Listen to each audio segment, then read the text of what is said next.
Down.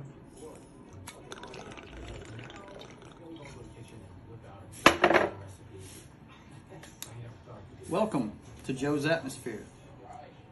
Cook your shrimp, please. All of a sudden, my shrimp pan is burning up like a smoke fest. Okay.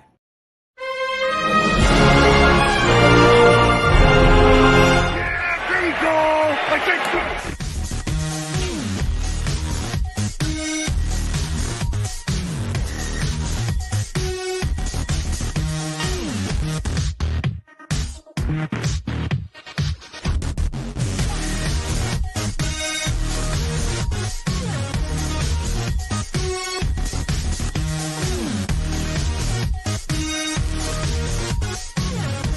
Fucking go! Let's fucking go.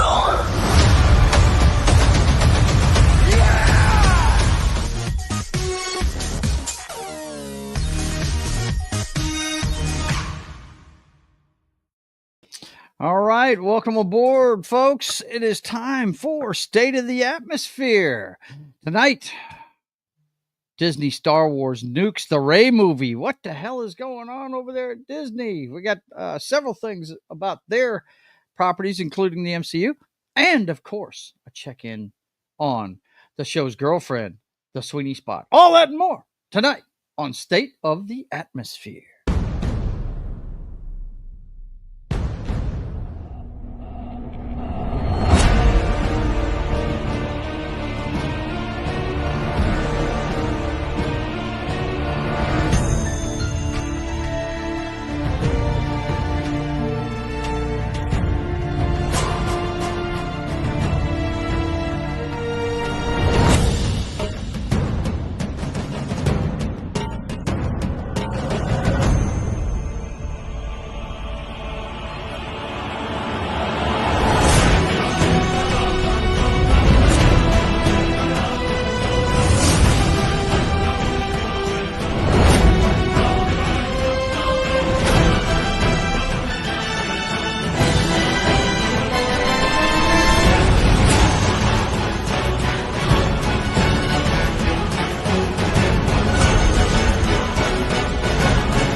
All right, welcome aboard. It's time for State of the Atmosphere. I'm your host, Joe's Atmosphere.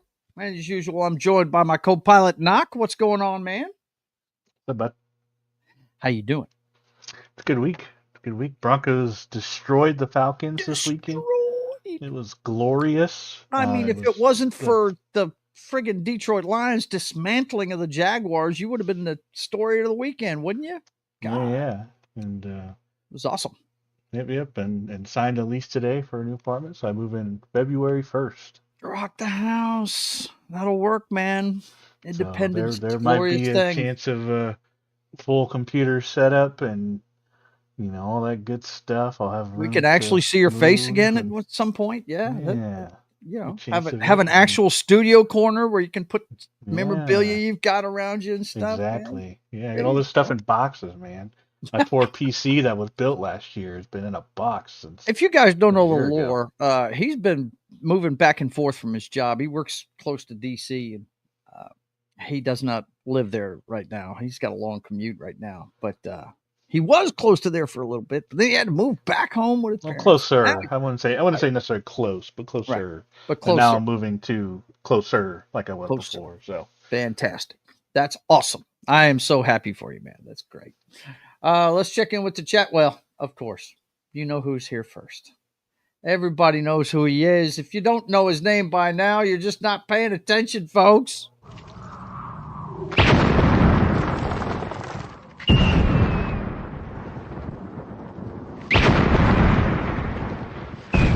There are some who call me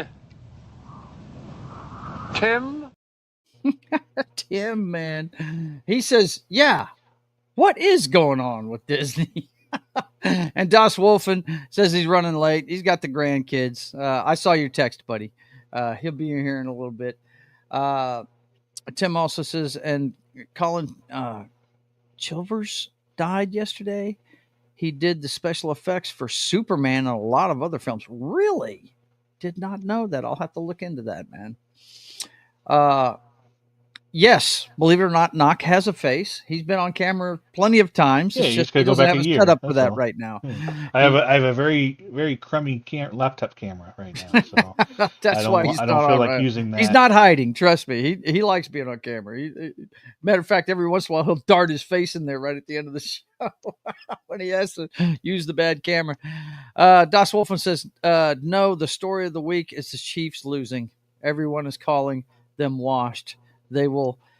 Fuck around and find out, he says. Bills always beat us in the regular season. Yes, they do. Knock has a face for radio. No, Nah. he doesn't have a face for radio. No, it's not like that. Nothing like that at all.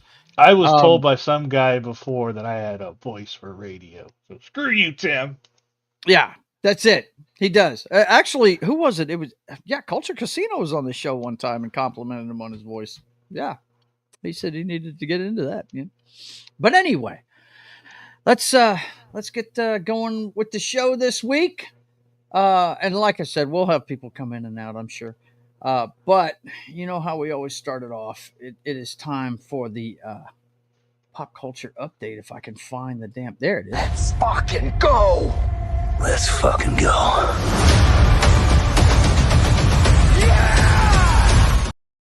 All right, let's get started with this sucker.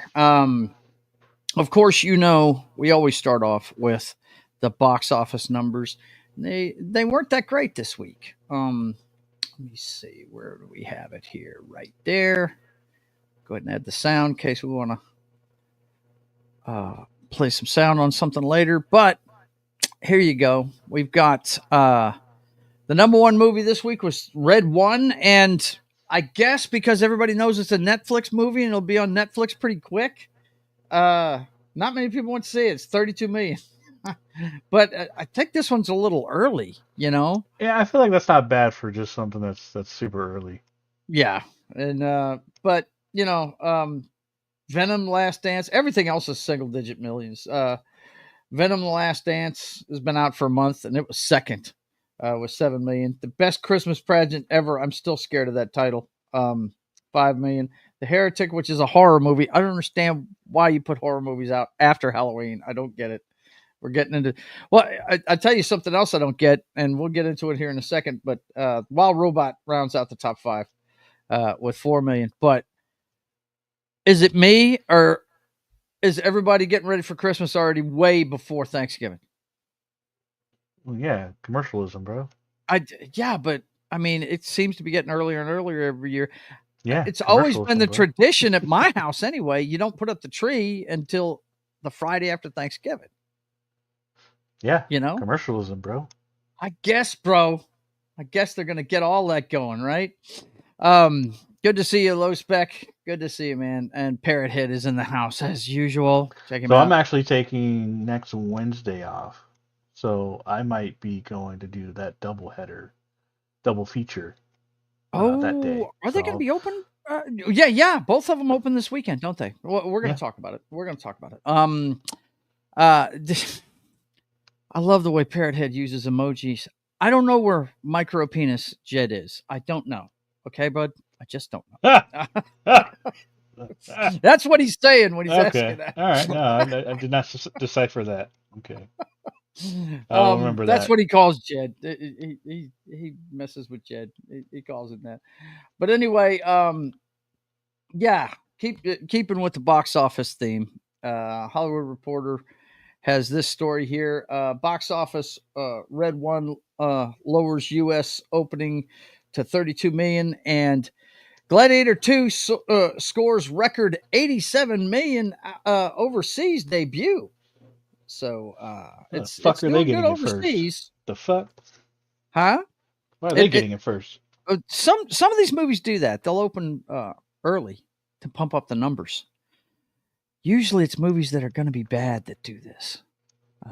But I digress. This is a ploy by films that they think aren't going to do well to make their numbers look better. But anyway, yeah, it opened last week and it made 87 million.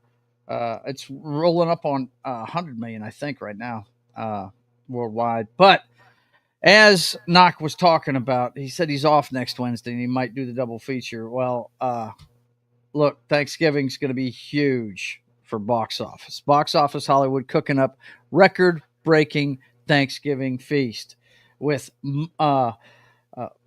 Moana 2. That could get $1 billion. That's probably going to Yeah, get $1 billion. it could. I Wicked and Gladiator 2 on the table. Domestic revenue for the 5-day holiday corridor is expected to hit an all-time high north of 300 million. They're talking about collectively between the three movies, the total box office. So I think, well, I'll tell you what I think. I think Wicked is going to do ungodly numbers. I saw Chris Gore's review of it earlier today, and apparently if you're a fan of the musical, you're going to dig it. It's got a bunch of extra lore in it, and it's a long movie. What's funny for me is I know nothing about the lore.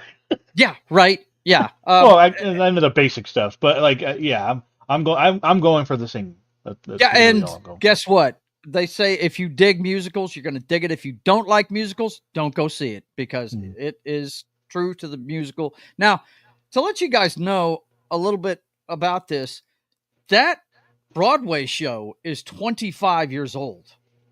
Okay. It was started back in like 98 or 99. So yeah, let's see. Wolverine says Wicked Movies company is happy with Wicked wonk wonk. Yeah. No doubt. Yeah, we covered that last week. He's talking about the wicked.com thing. Yeah. Look, don't punch in wicked.com off of those toys. If you got them early and you got them before they came off the shelves and you're a parent, scratch that off on the freaking packaging before you wrap it and put it up. Wicked.com is not where you want your kids going.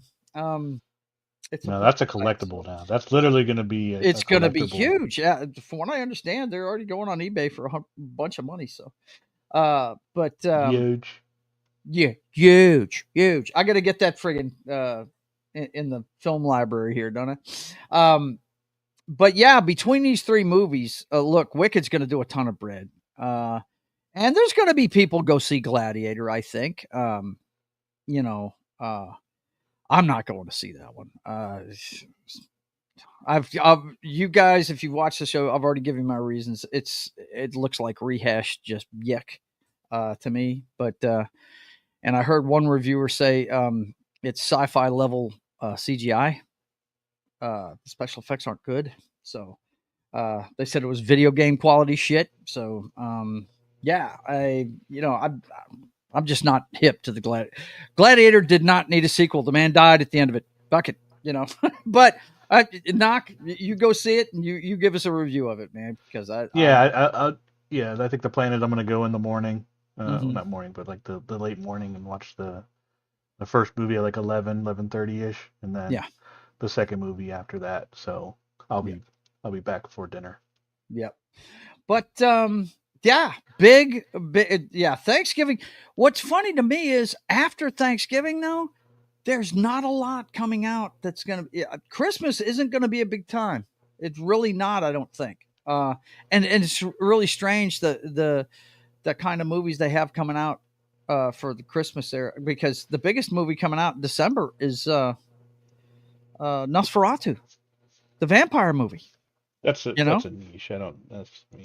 Yeah, well, I mean, there's a lot of fans of vampire stuff, so but I still don't understand why they're releasing. The only thing I can figure is that they think this is going to be Academy Award worthy, and that that's why they're getting it close to award season, I guess. But from what I understand about this Wicked movie, man, it's going to be all over the Oscars, man. This thing's going to be all over the Oscars. They say the young singer, what's her name, Ariana Grande, that's in it, is really good. She's really good. I don't think she's made any movies yet, has she? I'm not sure. I don't know if she's ever been in a movie. I mean, I know she's a singer, but I don't know that she's ever been in a flick. Well, that Lord of the Rings movie comes out in December too. Yeah, but it's animated, and you got to get over that, man. You got to get over that. You're missing out on good shit because it's not. it's not all. I mean, I used to go see animated stuff. I went and saw the Transformers animated movie. I'm just not hyped on this one here. It looks like a girl boss flick. I don't know. That one just if it was something good like Heavy Metal, I went and saw Heavy Metal back in the day. I'd go see that. Killer soundtrack and all that stuff. But it has to be something I really want to see to go see an animated flick. But getting back to the pop culture update here, we've got this story. Eva Longoria, who stumped for Kamala Harris, reveals she moved her family out of dystopian U.S. There's a lot of people saying they were going to leave the United States. And a lot of these people, what's funny is a lot of these people already live in other countries. They have homes in other countries. They're just saying this kind of stuff. By the way, you moved on a little quickly, but Kraven the Hunter is also coming out in December. Yes, that's another one I don't understand. Now that's one of the movies I'm looking forward to. I'm looking forward to Nosferatu, and I'm looking forward to Kraven. But the timing of them is just weird to me. They've backed up Kraven a couple of times. It was supposed to come out this summer. So I don't know what the deal is with that. But that one I am looking forward to. That looks like a good old-fashioned ass whooping movie right there. But anyway, we're still hearing the cope from Hollywood in the post-election era. This one caught my eye on Twitter because this movie's quickly becoming my brother's favorite movie. And I don't know how many fans of this movie are out there. I don't even know if you've seen it, Knock, but The Accountant 2 has been rated R for strong violence and language throughout, in theaters April 25th of 2025. Now, no, I've seen a lot of clips on it, and yeah, I gotta watch it. Dude, you got to. It is fantastic. That movie is awesome. It's totally it's different from most of the movies you'll ever see, and it's. I don't know, man. There's a ton of clips online. It's just, right, and I'm sure you've seen a bunch of them, but I'm not going to say anything about it because it's just so unique, dude. It really is. For the action movie genre, this is one of the most unique movies you'll ever see. It is really fucking great. I think one of the biggest ones I saw was the how long have you worked here? 15 years? I need to see your books starting from 15 years. For the last 15 years, yeah. It's common knowledge. I'm not spoiling anything. He's autistic. He's a fucking genius with numbers, and he's a human computer. But socially, he struggles. He struggles with it because he basically got Asperger's. He's going to say what's on his mind, and it's not always a good thing. You know what I mean? He's Jim Parsons, and yeah, and it's dude. Dude, watch that movie. Put it on the knock list. Watch it as soon as you can. I'm telling you, you're missing out if you haven't seen that movie. It's fantastic. It's got homegirl from oh God, what's the name of that? Pitch Perfect. I know you like singing movies, but little Anna Kendrick, is that her name? The little chick that's in that movie. Yeah, she's in it, and the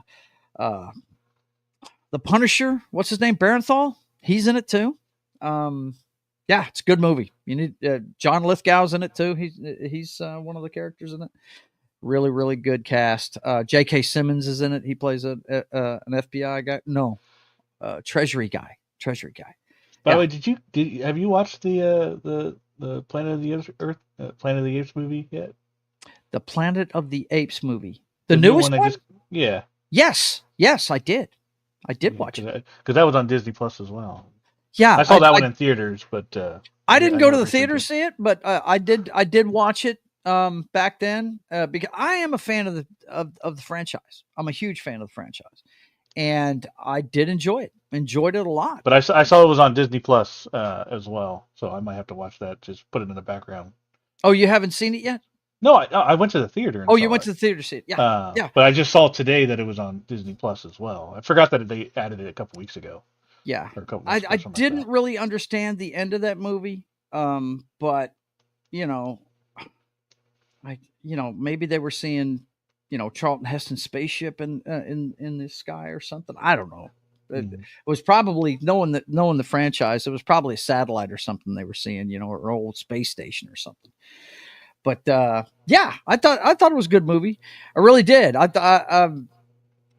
I thought the bad guy thought he was being the good guy, which makes, like he was like I really like Thanos. that actor. That's one of Yeah. those underrated actors who's done Right. a lot of stuff. But Yeah. he's never the main character usually. He's just he's a good actor. Okay. Let's see. But definitely, guys, if you haven't seen The Accountant, go check that movie out. It's really good. Let's see. Batman versus Punisher, The Accountant. Yes, no doubt, right? That's it. That's it exactly. Very good. That's cool. Let's see. Next up, I think I heard you say that you had seen this show, but I want to let everybody know that the Yellow Jackets season 3 gets a release date. Eat Your Heart Out. It's going to be out February 14th, Valentine's Day, 2025. That's when that one's coming. I've watched the first season. I haven't seen the second season. Yeah. Well, you got to catch up before Valentine's Day next year, buddy. This is the only reason I watched this show was because of Ella Purnell. Okay. She's in it. In the first season. I don't know if she's in the other seasons. Yeah. But she's in the first season. I still got to watch that one anime that's on Arcane on Netflix. Right. Still got to watch that second season of that's out, and I haven't touched I it yet. am just head over heels for Ella Purnell. I watched that Sweet Pea show that just came out. That was awesome. Really, really good show. It's like a Dexter kind of vibe in that one. Now, which one is Ella Purnell? Have I seen her in anything? She's Fallout. She's the Fallout girl. Okay. I thought I recognized the name. Okay. Yeah. Gotcha. So she does a voice on Arcane. She's one of the characters in Yellow Jackets. Do you happen to know which voice she is in Arcane? I don't. I've seen the character. I don't know the show. I've never watched it. It's like on my list. I wonder if she's Jinx, man. But remember. Arcane was really good, dude. You need to check that out. And I know season 2 just came out, I think. Right, it just did. Yeah. So it's her releasing, and she's Jinx. She is Jinx. Is she? Yeah. Okay. Yeah. Cool. So I just her eyes, and when she talks, I don't know. I just like watching her. I'm smitten. Hey, man, nothing wrong with being smitten with it. You're red-blooded American male. Knox gotta cry. No, I absolutely do. Hey, Tim, good to see you. John, how are you this evening, buddy? I'm doing good. Yeah, very cool. John, you missed my news, buddy. I signed my rent agreement today, so that's good. Getting an apartment. So awesome. I'll be just like you. Let's see, second and thirds of season 2 or Arcane is out. Yeah, 2/3 of the season. 2/3 of it. Yeah. Okay. Mm-hmm. All right. Yeah, I'll probably wait until it's all the way over so I can. I'm usually a binger because Arcane's not really one that there's a lot of spoilers out there for, so I can wait until it's over. Yeah, you can to binge it and watch the whole first season and then go right into the second season. So. I watched that one. See, like I said, if I'm interested, I'll watch some animated stuff, and I love the animation style of that one. I love the animation in it. It is fantastic. So that's why I watched that one. What did you think of the Fallout? Oh my god! We need to figure out what episode is the what episode are when we did a full show about it. Didn't we do it show by show? I thought we did it episode by episode. Pretty much did, yeah. That was low spec. Go back through the playlist. I've got this whole thing on the playlist. We had Fallout on the thumbnail every week. I mean, dude, loved it. Loved the show. Yeah, we dug it. Yeah, I mean, even John's doing a playthrough because of it. I did my play. Well, I replayed. One of the reasons to do it. It's also great games, but because of that show, there were a lot of videos of people that were replaying the game, and there was a lot of. I saw a lot of videos like women playing the game for the first time ever, and there was a lot of hype over the video games. We showed the metrics too of the amount of people that went back to Fallout after the show, right, or during the show. Like Absolutely. It was insane. It was a complete resurgence of the game because it was the exact same thing as the show. Yeah, basically. Let's see. Yep, I'm waiting for full release so I can binge it too. Whoa, he got a little excited there. Yeah, calm down. Yeah, he went a little crazy there. He's like, stupid cat button. Guys, I'm waiting so much for it. Lois Mick says it was entertaining to me, but I hate the way it destroyed Fallout 1, 2, New Vegas lore. Yeah, well, I mean, it did destroy Fallout 1 and 2, but New Vegas, it does actually fit within. I've seen videos where people have explained where it fits, and they make sense the way they do it. Yeah, they explain it. So let's see. Gonna play Shooty hips by y'all. Okay, take care, buddy. Good to see you there, Wolverine. Good to see you, man. Look, guys, I'm gonna drop out real fast. I'm gonna refresh my browser because I'm experiencing a little bit of a delay, so I'm gonna refresh my browser real quick. All right, and I'll see you guys in a second. There's gonna be a lot of changes around here, folks, when he's gone. All right, no. Yeah. So what happened to the Chiefs, man? I was expecting it, but a lot of people weren't. I was expecting it. It's the Bills. I think a lot of people were. We lose to them every year. Yeah. Oh, you're talking about the Bills and the Chiefs. Yeah. Well, that's regular season. When they do it in the postseason, talk to me. Yeah. Right. Yeah. I'm not picking the Bills in the postseason. Yeah. Most likely. But they're looking good right now. They are. That team's looking good. But look, that last run by Josh Allen, and don't worry, guys, we're not going to talk sports ball for long. No. But that last run by Josh Allen was great, sick. But it was a shitty defensive call by the Kansas City Chiefs. We blew that. It was like, at a minimum, they should have had a spy on him. If not, they should have been blitzing him. I mean, that's when you go zero blitz on his ass. I mean, come on, man. You can't let him do that to you. Shit. What they should have done was a cornerback blitz. Yeah. And they should have had McDuffie come in from the weak side. Yeah. And that would have dropped him. Yeah. I mean, shit. Anyway, okay, let's get back to the pop culture stuff. This holds a nice place in my heart because I'm a big fan of the material. This is a documentary. I just had to mention it because I'm a big fan of the band. Fleetwood Mac documentary from Frank Marshall in the works for Apple TV. So when this comes out, I'm going to have to watch this because this is one of the most influential bands on me. Everybody that knows me knows Foreigner's my favorite band, but these guys are the Eagles, maybe the second, because I am in love with the girl that's dead center of that picture. Stevie Nicks, the rock and roll witch, I'm definitely in love with. We lost Christine McVie, last year? Was it last year or 2 years ago, John? I think she passed away 2 years ago. Yeah, I think it was 2 years ago. But this is one of those bands I know every member. And look how crazy Lindsey Buckingham looks with that fro. He looks nuts, man. And if you don't know who that is, you've heard his music everywhere. He the theme for Vacation, Holiday Road. That's Lindsey Buckingham, man. He plays the guitar like a banjo. I love the guitar players that can actually play a guitar without a pick, and they use their fingers. They've beaten their fingers up to be able to do that, first of all. But they can really do things on a guitar that most people can't. And Lindsey's one of those guys. And thank you for getting that song stuck in my head. Yep, there it is. It's a long way to the Holiday Road. Oh, I love it, man. That movie's great. But anyway, Apple TV is going to have this coming out. Are you a fan, John? You a fan? Yeah, I like Fleetwood Mac. Fleetwood Mac. Well, I got really, really, when I saw this, the first thing I thought of was my mom dancing to Fleetwood Mac in the kitchen. Tusk is probably my favorite Fleetwood Mac. I keep hearing people love Tusk, and Tusk is a song that they did with the USC band. Yeah, that is really awesome. It is. It's an anthem kind of song, but I don't know, man. Some of their other ones, I mean, they've got the one that Bill Clinton used for his campaign. I love. Don't Stop Thinking About Tomorrow. That song is awesome, man. But they got a lot of good music, but like I said, that one just happens to be my favorite. Yeah, absolutely. But anyway, if you guys haven't ever checked out Fleetwood Mac, check them out. They're really, really great. Okay, next up, we got Jason Segel, Samara Weaving, Timothy Oliphant, and Juliette Lewis to star in The Trip thriller. Director Jorma Taccone is shooting the adaptation of a Norwegian film for 87 North and XYZ Films. I am a fan of Timothy Oliphant, a big fan. Yeah. That's why I wanted to mention this one. He's working on an ensemble piece. So I'll have to go.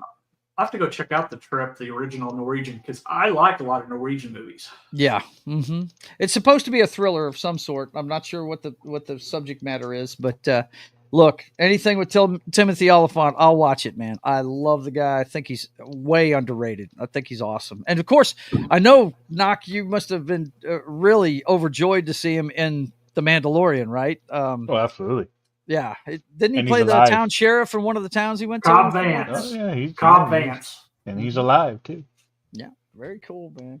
So, Had to give up his armor, though. Yeah, he did. He did. Well, hey, it's not a Mandalorian, man. Gotta give it up, bro.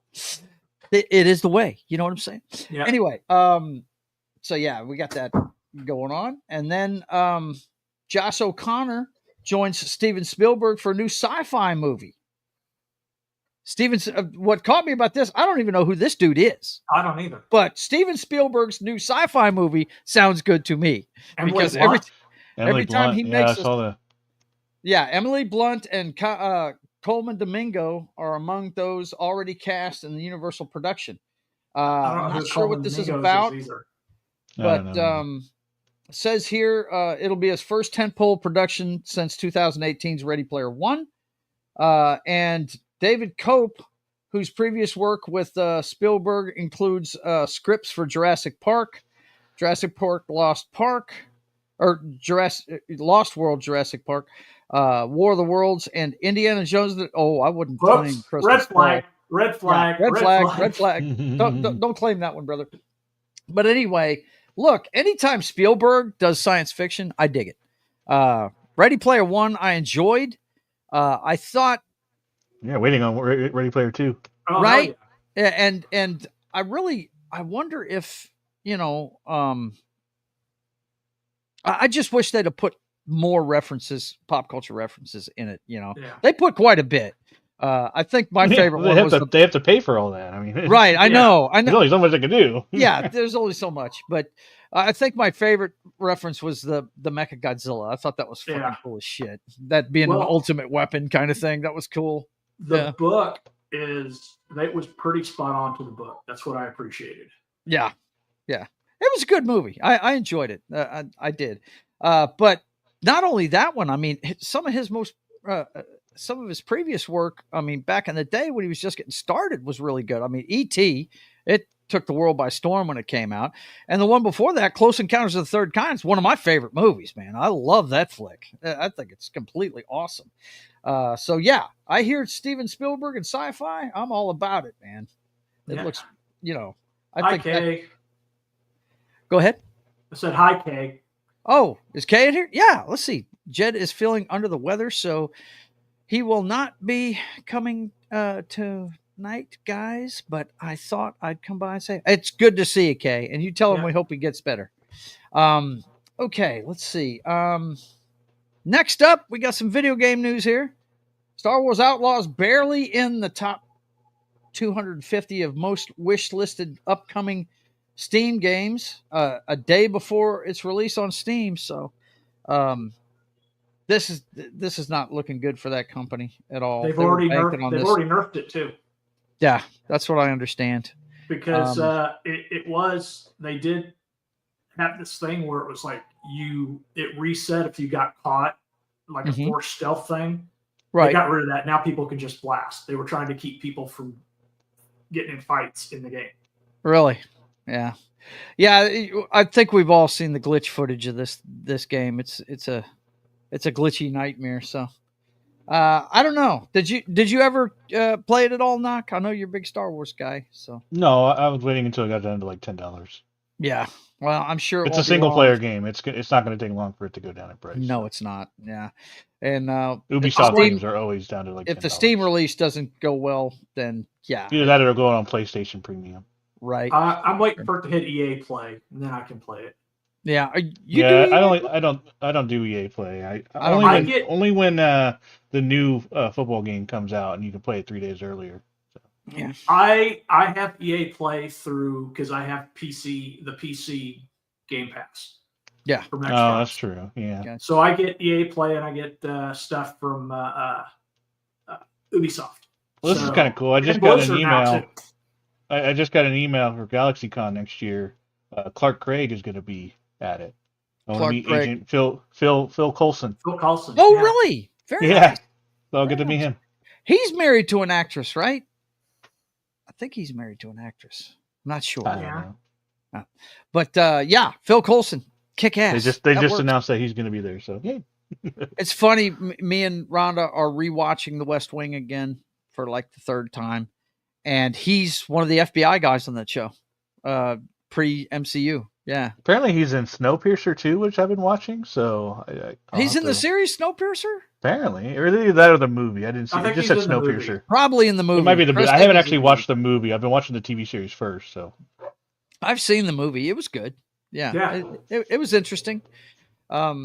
Some of it I was like I've been really enjoying the TV show. Yeah. They get to go in a lot more depth on the. I just that one. That's one of those ones that I didn't watch from the beginning, so it passed me by. But I haven't heard good or bad things about it. You know, what do you think of it? The bit you've seen. It's great. I've seen I think the first 2 seasons of it. It's really cool because it's mainly about the idea of getting ahead in the train when there's like really strict rules of class. Right. Yeah. It's all about the class system and everything. Yeah. And of course they the ones all the way in the back were the ones that smuggled in. They weren't even supposed to be on the train in the first place. Right. Kind of thing. And so and of course it's got Sean Bean in it. So always good to see him. Oh boy. Yes. Yep. Okay. Let's see. Kay says, I have the whole series on DVD. My grandmother liked the show. Might start watching it. Yeah, absolutely. Okay, let's see. Any plans for Turkey Day? Well, we'll talk about that the week of Thanksgiving. That's next week. Yeah, that's for next week. I'll have seen some movies and football. It's all about movies and football for me too. Yeah, it is. Yeah. Of course, I'm going to be working Thanksgiving though. I've got to work Thanksgiving. So. Did you hear about the most amazing game they're having for Thanksgiving Day? No. What? Cowboys and Giants. Oh yeah. God. I think some people were like, "Good, I'm gonna get my nap in." Yeah. They're probably playing in Dallas too. Oh my goodness. Boy, if they lose to the Giants, with DeVito as QB. I went to the Cowboys game on Thanksgiving once. They got rocked by the Miami Dolphins. This was about I think it was 2004 or maybe over 2003. It was when, their defense was really good. They had Jason Taylor and Zach Thomas on that defense. And they actually, my wife always tells people that Jason Taylor scored a touchdown just for her because he intercepted a pass and took it for pick 6 in the game. They had a horrible quarterback. Man, I can't wait to see Tommy DeVito and Cooper Rush go at it. Right. Tommy DeVito and Cooper Rush. It's going to be amazing. That Texans game was horrible. Ugh. I didn't watch it. If you're a Texans fan, it was fantastic. Be glad that Nico Collins is back. My God, that guy he's the straw that stirs the drink. Him and Mixon went off in that game. It was great. Yeah, I'm glad Mixon did. I got like 33 points out of him. I lost all my games because of how shitty the Bengals are. Mm-hmm. Their defense is so. How do you get 300? I'm sorry, we're turning this into a football game. How do you get 300 yards in 2 different games and still lose? Yeah, right. Poor Bird. Dude, the last 2 weeks he's put up 700 yards passing. Yeah, it's ridiculous. It's nuts. It's nuts. They're not closers this year. I told you guys he's the modern day Dan Marino. He will never sniff the Super Bowl. But that's the plan. Football and turkey. Yeah. That's it. That's it. I have a pop culture item for you. What you got? Ooh. Did you see the new Jaguar commercial? And the Jaguar. Oh my God! rebranding? Yes. I did. No, I haven't seen it. I don't want to subject these guys to that. Oh, but I guess I can. What you want me to show it to them, man? Yeah, it's horrible. It's hilariously horrible. I don't know. If you're saying it's horrible, that makes me kind of curious. I have not seen it. Okay, yeah. Look, this is a train wreck. You can't take your eyes off of it. First of all, you should see what they did to their logo. This sounds. Look, I'm just John. John, you've already sold it. Right? Yeah, right. You've already sold it. Stop making it sound better. And let me see if I can find it on YouTube here. There it is. I think this is it. Yeah, that's the official Jaguar thing. Yes. Okay, hang on. Let me set this up, guys. and I've got to get my sound set up correctly. I'm sorry. I wasn't expecting to do sound at this point in the show, guys. Sorry. It's okay. It's fine. You go, man. I always ask these guys to send me stuff, and it's cool. I can do it on the fly. I really can. But let me get this back to the beginning. Check out the new Jaguar ad, boys and girls. I shouldn't get hit for this. It's an advertisement. I wouldn't think I'd get hit for this. Would you? No, you should be fine. I should be fine playing 30 this. seconds. They want people to see this, I'm sure. Here we go. This is the new Jaguar ad. New exclusive. Here we go.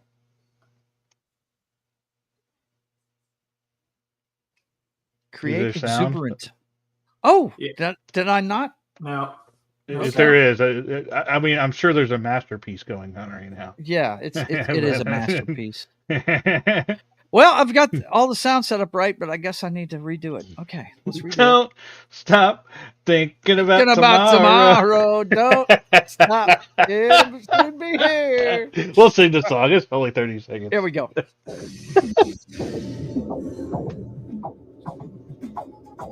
All right, yeah, the electric beat. They always got to do that.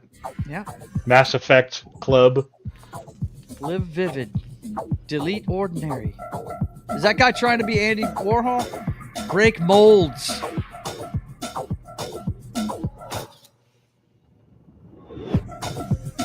Brought to you by the people that choreographed. Look what they did to the Jaguar logo. Yeah, it's crazy. What the hell? I'm starting to get the feeling that like breaking the mold is not doing that. Yeah. No. Like, why would you want to join in that? What in the hell? This was brought to you by the folks that brought you the opening ceremony. I bet it's some French guy that made all those costumes or whatever. Yeah. Yeah, I wasn't going to subject you guys to it, but John called us out, so we had to let you see it there. It's pop culture. It is pop culture. I saw it earlier today. I was like, oh my God, what is going on? Hey, what's going on, Bo Daniel? Good to see you. That's my nephew, guys. I can't wait to get a Jaguar now. Rhonda's nephew on Rhonda's side of the family.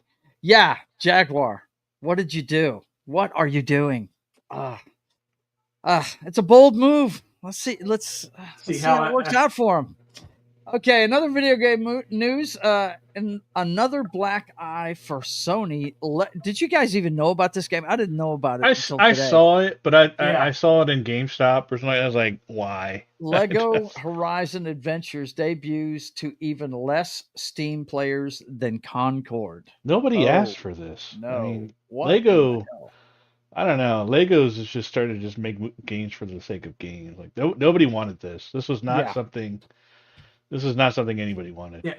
Well, if you don't know what it is, this game is a Lego version of all the Sony exclusive games. That's what's highlighted in here. And I mean, the Horizon games kind of got ruined by their latest chapter, right? Because of trumping down of the chick and everything. And I don't know. That's just something. I don't think anybody wanted this. Exactly like you said, Knock. I don't think anybody wanted this game. But I didn't even know it was out until I saw the story today. It's really weird. Okay.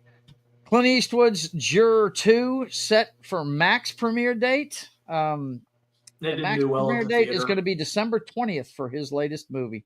They're really not pushing this one for him at all. It didn't do well at the theater. No. Well, they only put it on 30 screens, though. That's the thing. They didn't put it on any screens. Wow. Just enough so they can get the Oscar nod. That's it. I mean, I hate to see it, but you know what? He just turned 94. He needs to just retire, man, and just enjoy himself. You know what I mean? Heck with all this. But he loves making movies, He loves doing it, so I guess you go out doing what you love to do, but they really aren't pushing this one for him at all. I will let Clint Eastwood make as many movies as he wants until he passes away. Because that's it. Because he's a great filmmaker, man. He really is. It's some of his directed movies that it doesn't even star in. I mean, I think I've already told you guys about the movie Invictus. That's probably my favorite one he's ever directed. I love that movie. Sans Iwo Jima. Yeah. Letters from Iwo Jima was good. Yeah, Letters from Iwo Jima. That the Japanese side of the war. Yep. Yeah. It was interesting to see that because you don't see that angle very often. No. But a lot of war films try to show respect to the enemy. Like we just watched the clients and I just watched We Were Soldiers not too long ago. And I think that one really did that pretty well, with the kid writing in his journal and all that stuff. But Clint is we're not going to see. Das Boot was a good one too, just kidding. Yeah, I just watched that. True, one. You just watched that. Yes, yeah, absolutely. But anyway, okay, yeah, Clint, you keep going, brother. It's gonna be a sad day when he goes. He's one of my favorites. Always has been. Now this has to do with one of Trump's appointments, but I just want to let you know there is a pop culture, angle here. Donald Trump nominates Linda McMahon for Education Secretary after pledging to shut department down. Linda is the wife of Vince McMahon of WWE fame. And a lot of people might think this is another one of those, he's pulling somebody off of TV and all that. That's not the case at all. She's been involved in Republican politics for many, many years. She was the Small Business Administration secretary for Trump. So last time around. So this isn't her first rodeo into politics, and I heard something else today on one of the wrestling shows when they were reporting on this. Apparently, it's a known thing now that they are separated. They're not living together anymore. They're still married. Her and Vince are still married, but she's not living with him anymore. Probably having to do with that lawsuit and everything that came out. But I think that's cool. I like Linda McMahon a lot. I think she's she's a savvy businesswoman. Yes, she is. She's smart. And she's there. Everybody's like, well, if like this suggests that, he said he's going to shut it down. He's nominating. Yeah, she's there to shut it down. She's there to watch the dismantling, right? Yeah, and she's there to see that it goes the correct way, right? Let's see. Brandon Herrera is also in the lead for RFK's poll to be appointed director of the ATF. Really? Yeah. Didn't know that. Okay. All right. Actually, I'm hoping that he gets Kash Patel for FBI. Really? That's who I want for his FBI is Kash Patel. Well, we'll see. I just, I thought I'd highlight Miss McMahon because I didn't want people thinking this was one of those ones that was just, somebody from the world of wrestling. That's not what it is at all. She doesn't have. I mean, she's helped Vince with the business, no doubt, over the years, but she's been in Republican politics for a long time. Yeah, she has. Okay, next up, Marvel boss Kevin Feige on Fantastic Four wrap date, X-Men and Goosebumps moment filming Deadpool and Wolverine. Disney APAC showcase. Now, he talks about a lot of stuff, says they're wrapping this week on Fantastic Four, and it's coming out next year, right? With a female Silver Surfer. With a female Silver Surfer, yes. And he talks about, he says he's excited about that. He talks about Thunderbolts and it being a what Marvel movies are all about. It's a team of folks coming together like the Avengers or Guardians of the Galaxy. He's talking about X-Men and he talks about the Deadpool thing. But guess what he doesn't mention in this entire thing? And he talks about the animated stuff, the friendly neighborhood Spider-Man, X-Men 97 getting another season and all that good stuff.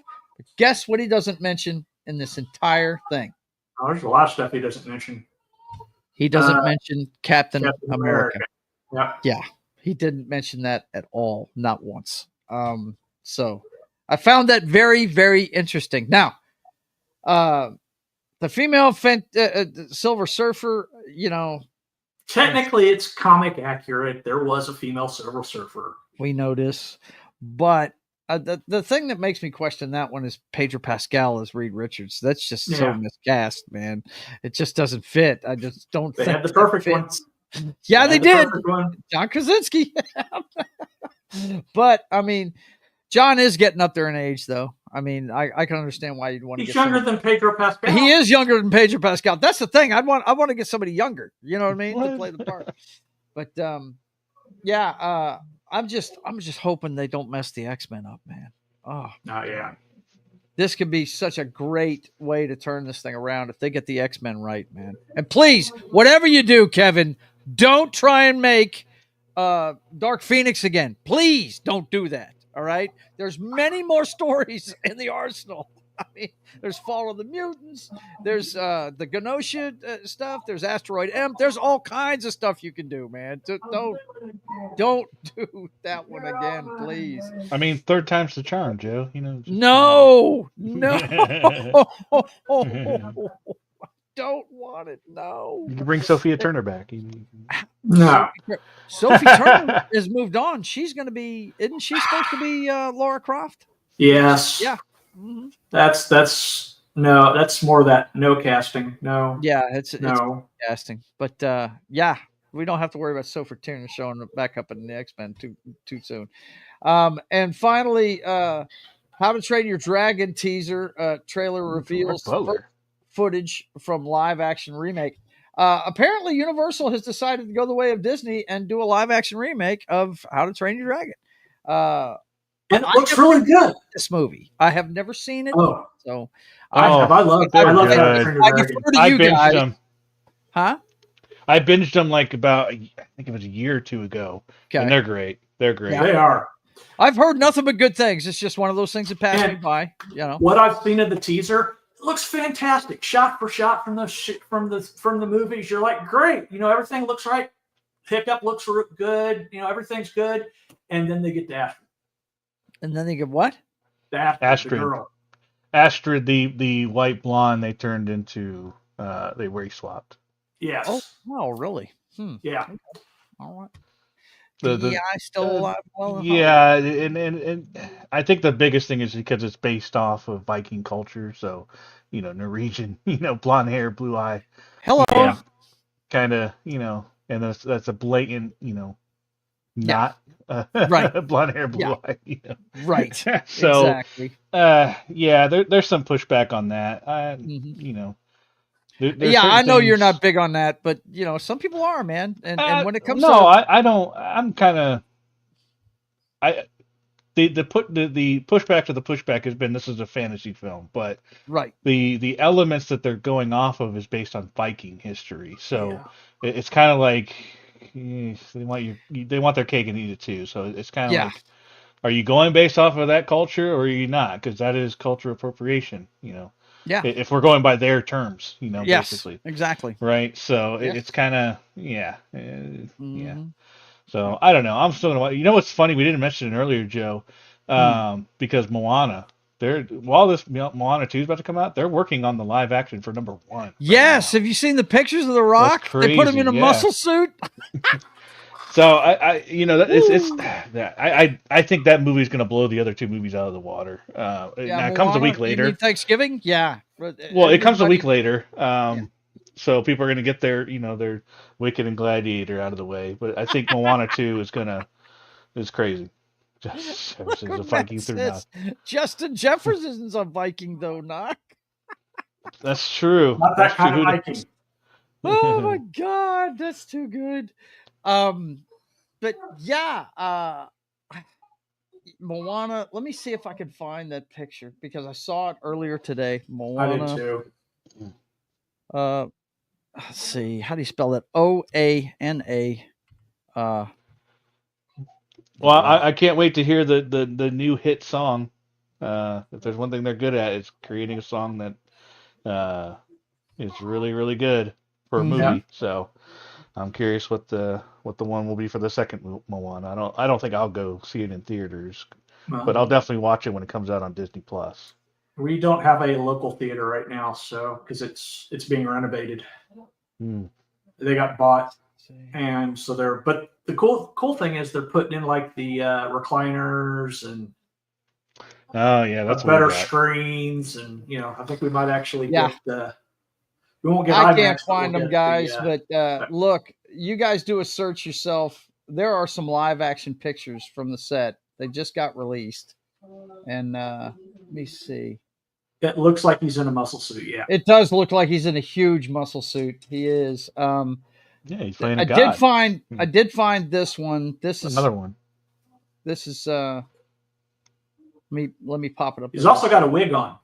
Yeah, for sure. I did find this one of his face, but half of these things are CGI now, so I can't tell if this is real stuff or not. That's why I'm not really calling this a real thing. But I did see some of the live action pictures from the set. Chris Gore, if you missed his show earlier today, go check him out. He's got him on there, and his head looks like it doesn't even fit the rest of his body. It's huge, this thing they got him in.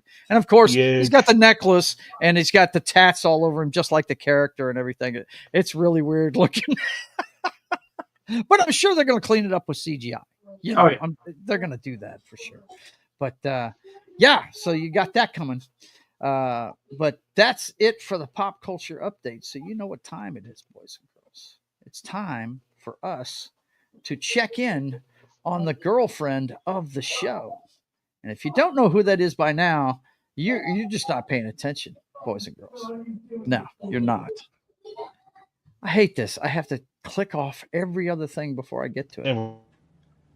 How do you want me to handle the Sydney issue? The Sydney issue? Well, we should have a consensus on how the White House is going to handle it. Well, I certainly hope the Sydney issue refers in some way to a problem that we're having with Australia, because if it's anything other than that, Mr. President, Ms. Sweeney? To see you. Have her come in, please. I am finished here. Yes, sir. There is no Sydney issue.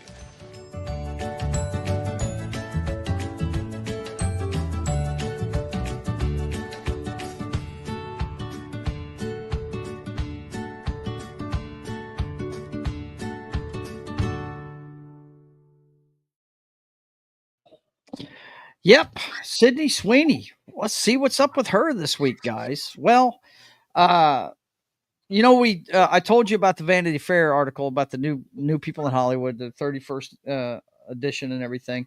And in that one, she talks about women in Hollywood. She said Sydney Sweeney is no fan of Hollywood girl boss who fake support for other women. And she talks about it in the article. You can go read it yourself, but she says this entire industry, all people say is women empowering other women. None of it's happening. All of it is fake and a front to all the other shit that they say behind everyone's back. And they talk about the I don't know if you heard about this one. Her name is, I think, Baum is her name. And she was speaking in April at a New York screening of the 1988 film Dead Ringers. Baum said that Sweeney is not pretty. She can't act.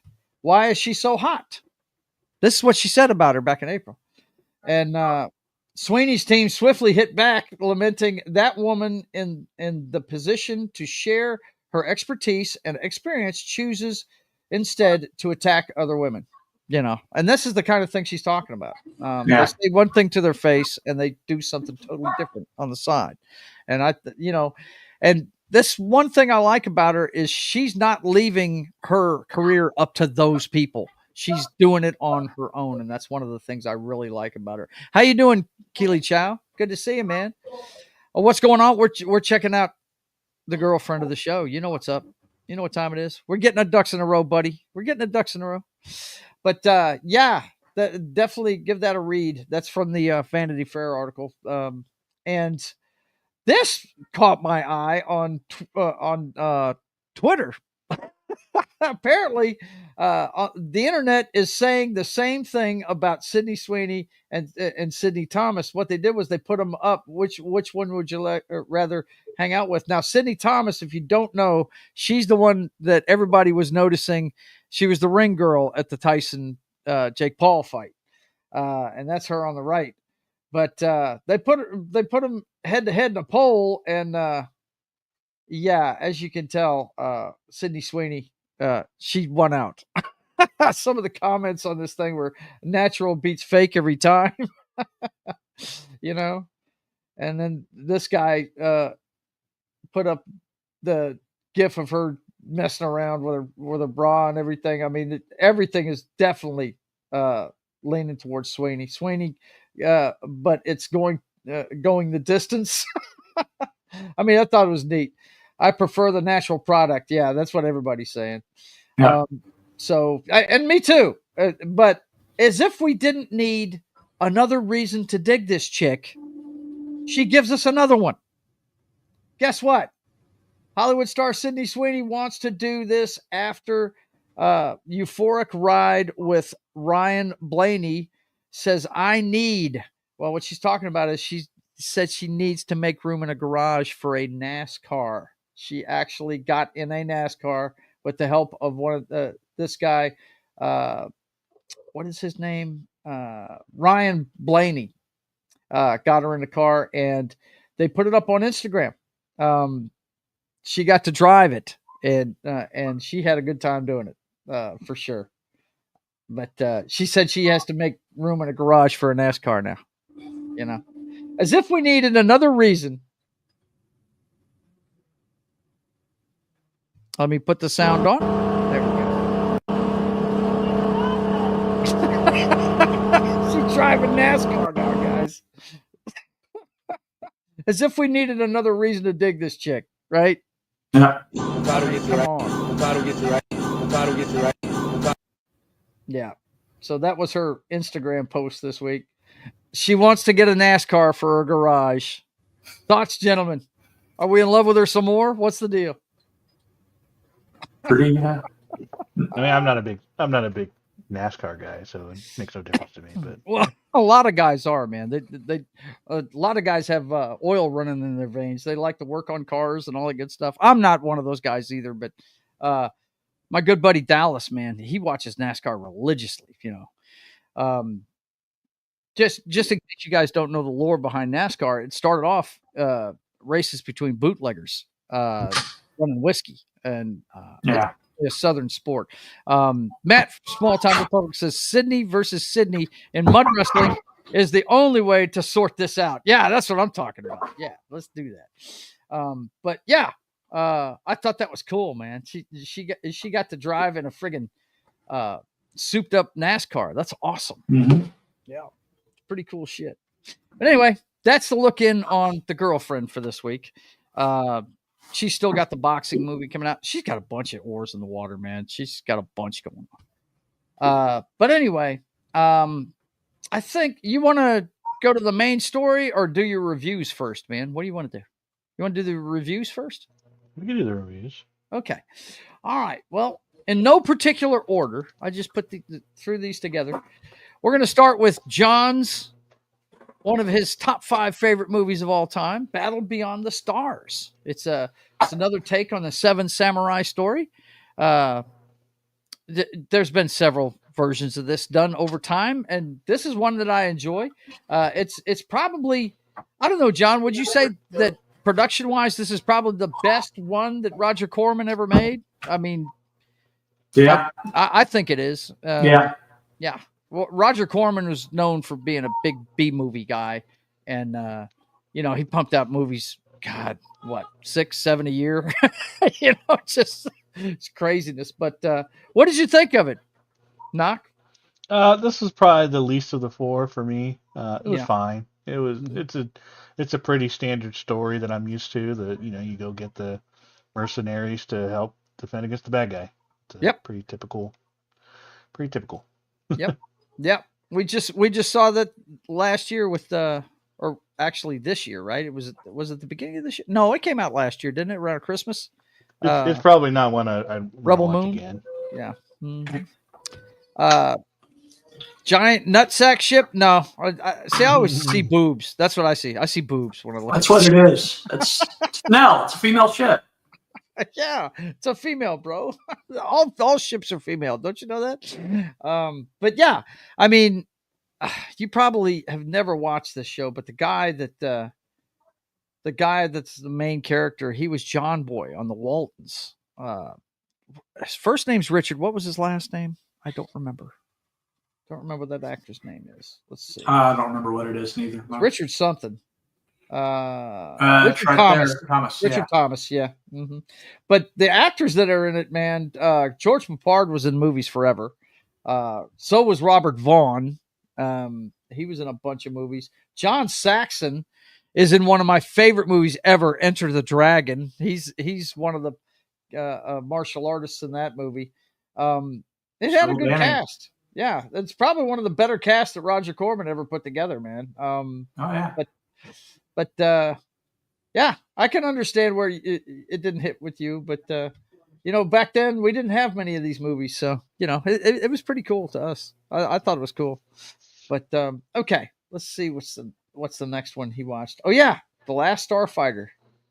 First use of CGI in a film. Yeah. It was pretty bad. But, yeah, it's dated. Yeah, we were talking about this pre-show. It's dated special effects. But if you were a kid, this is what you wish happened to you. Hell yeah. Is what it is. Yeah. It's literally like, this is what I wish would happen. It's based off a game, that I'm playing, and then I would get the call.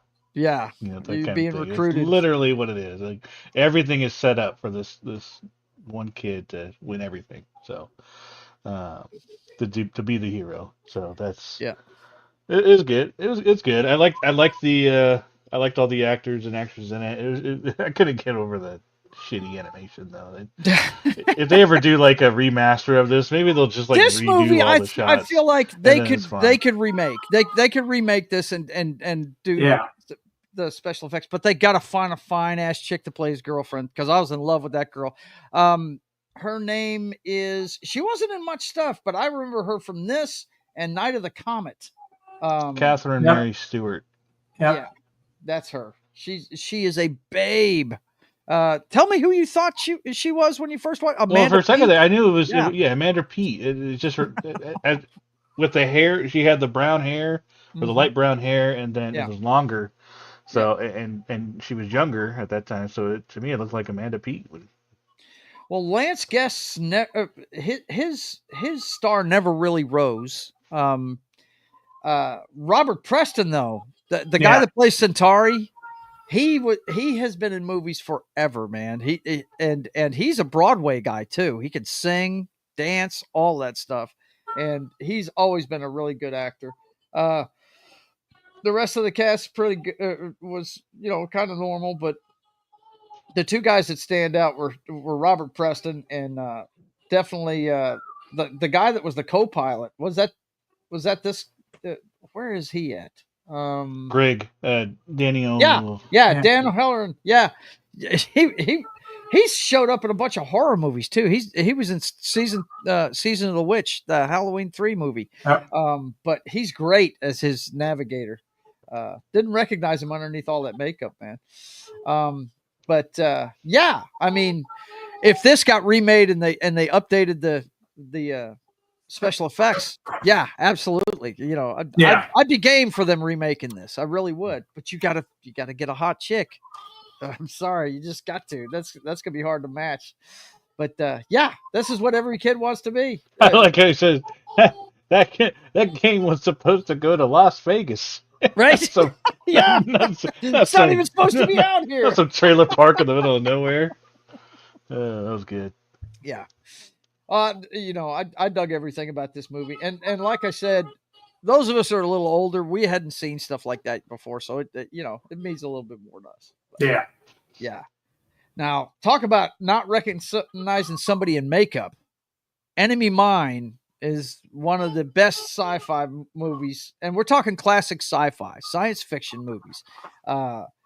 Enemy Mine is a fantastic one. Now, remember what we were supposed to do was give him movies with a war backdrop. And if you guys think of any, let us know. We got one more week of this before Thanksgiving. So if you see anything he's just got to see, it doesn't have to be a war movie. But these are movies like this one in particular is just two guys trying to survive. This is the perfect example of it's a story within a war. That's kind of the thing. Yep.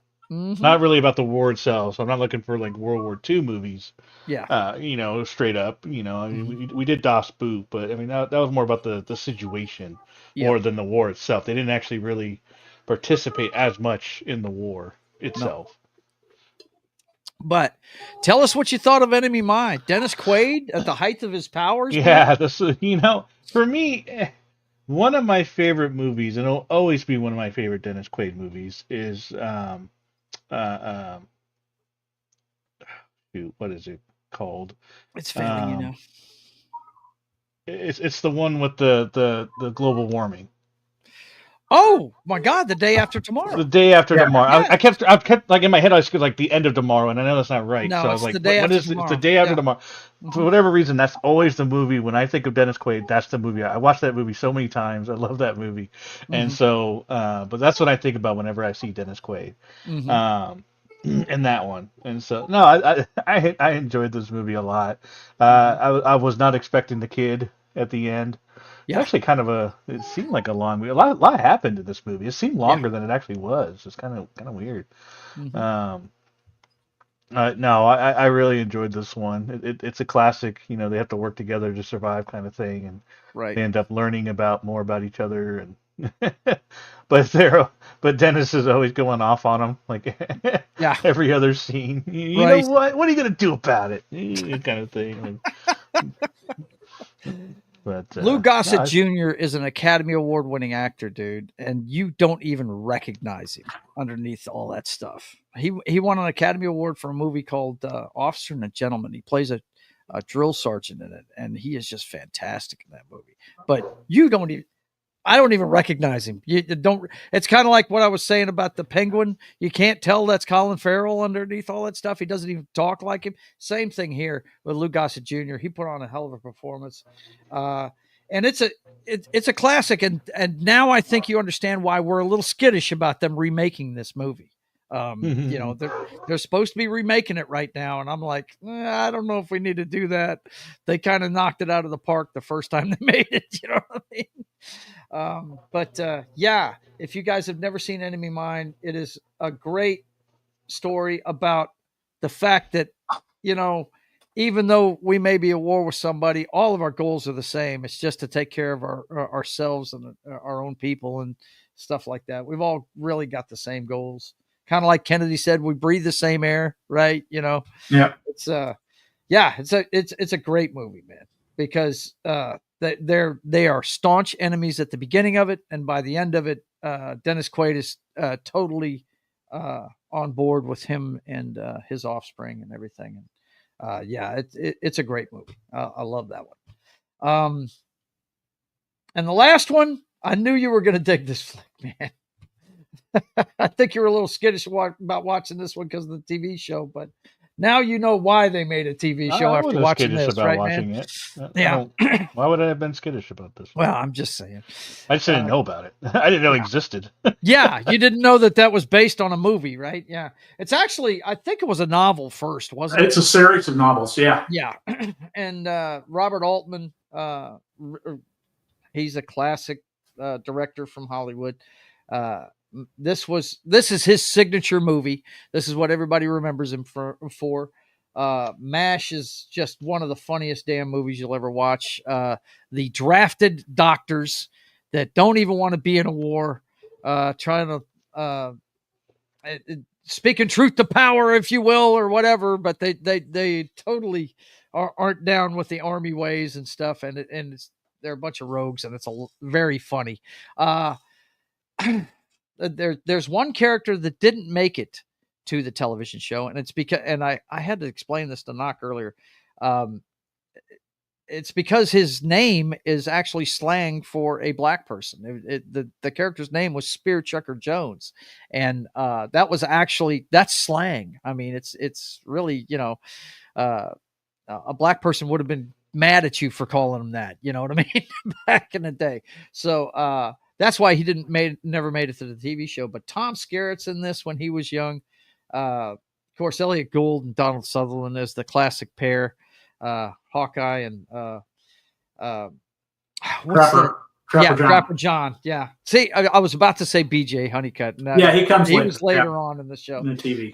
But Gary Berghoff is the only actor that reprised his role on the television show. Everybody else was recast. And Alan Alda did a great job in Sutherland's part. And the other actors did too. It blows me away every time I watch this movie. The fucking Robert Duvall is Frank Burns. That is just amazing to me, you know. But yeah, tell us what you thought of it, buddy. What did you think of this one? No, I enjoyed it. I laughed a lot during it. It's the kind of movie that you can't play today. No. Or can't make today. But it was just it makes me want to rewatch the show again because I watched a ton of the episodes of the show. I don't know if I watched every single episode, but there was definitely long marathons during the summer times when I was younger that I was watching the show. So, right away it was like, this is great. Yeah. How'd you like the football game? That was good. I liked how they kept sabotaging the other team with the needles and stuff like that. And no, it was pretty good. Yep. Yeah, that's a classic, man. Let's see, what year is that? 1970 it came out. Yeah. And you're right. They couldn't make that movie today. That would piss off a lot of people. Let's see. Matt from Small Time Republic says Enemy Mine remake would definitely be about victimhood. Yeah, I could see that happening. But I just don't want them to remake it. Just go watch the original, guys. It's fantastic. All right, thanks for those, Knock. I always love hearing the perspective of the younger folks on the movies that we loved growing up and stuff. That's one of those ones I saw. I think I saw it around 75. My dad bought it on VHS, I think. Might have been 76. When did those things come out? I think it was 76 or so. It was right before we got HBO. I know that. The movie we watched the most on VHS was Smokey and the Bandit. We wore that fucking tape out. Me and my brother watched that constantly. That's one of our favorite movies. And I still don't understand how Jackie Gleason didn't get nominated for a damn Academy Award, man. I really don't know. Okay, well, let's talk about the main thing we got going on tonight. And that's the reshuffling of what's going on over there at Disney Star Wars. And I just want to talk about them in broad strokes tonight and see what we got to look forward to. I'm going to have to do some searching, I think, here in a little bit. But the Star Wars holiday of 2026 movie unset, Disney backfills with Ice Age 6. Now, that's a fucked up headline. I went ahead and got this one from Rolling Stone. Star Wars removes Rey-focused movie from 2026 release date. And the film's revolving around continued adventures of Daisy Ridley's character had shuffled screenwriters since it was first announced in 2023. Yeah, they've had several screenwriters, and they've gotten rid of all of them. And now they've put the Ice Age 6 movie in its slot and just dumped it. And I got to say, you know, as bad as that Disney trilogy is, I think this character could work if they went back and told some of the story a little different. I mean, that first movie, the Force Awakens, I you know, when she did the Jedi mind trick without even having any training, and she had the premonition of her watching somebody leave in a spaceship and somebody holding her hand and telling them not to leave and all that good stuff. I always thought it would have been better for that character if she'd actually had training when she was really young and forgotten about it over time. You know what I mean? Yeah. And just come back to her. You know, I always thought that would have been cool, but then we got the pissing contest between the idiot that made the Last Jedi and of course the guy that made Force Awakens, J.J. Abrams. Ryan Johnson. Ryan Johnson. That's it. I never can think of the guy's name. Ruin Johnson, not Ryan. Ruin Johnson. That's what you know most what? folks call him. I prefer that movie to the other two, so I don't know. Yeah, well, I mean, it's got some all right stuff in it, but not the only. The story thing was stupid, but I mean, he was trying to Yeah. polish a turd, and Right, he just right. kind of shit on it more. But there But wasn't much to do. the part I think I've told you this before, Knock, that we've always heard through the lore that that the Sith kills his master to become the master and then finds his apprentice, right? And we actually saw that happen for the first time on screen. I thought that was really cool. It pissed off a lot of people that wanted to know who Snoke was and all this other bullshit. I'm like, I give him credit for doing something different, but the issue a lot of people have with it is what he did with the Luke. That was my favorite part that they got rid of him. I didn't care for Snoke at all. Yeah. Snoke just seemed like a pain in the butt. Snoke was stupid. Yeah. But what was cool about it was he killed him, and then he looked right to Rey like, "Hey, come with me. We can do this, right?" And that just broke her heart, right? She, that was the part that was good. The part that was bad was the freaking what they did with Luke Skywalker. Luke Skywalker would never. I never minded that one. In a galaxy where you had Padme die of sadness, I feel like this isn't the worst death that you can have. Because there are. It's not his death I have an issue with. What I have an issue with is him giving up on everything and walking away. That makes I get that. Yeah, Luke's. There's a lot of history there that we never got any part of. And they went into a little bit with it with the Academy getting burned down or whatever, and so he became a hermit because of that. But right, I didn't really care for that part. He would never have tried to kill him. He would never have done that. No, that was such a especially that was stupid. That was a stupid thing, and there was no reason for that. Especially after redeem he just doesn't think he can redeem his dad did so much worse things. Yeah, right. So much worse things than what he thought that kid was gonna do. God, man, that was. You just said it. His dad, he never gave up on his father. Right. Once he found out what it was all about, once he found out what the Force was about, never gave up on him. Saved him in the end, right?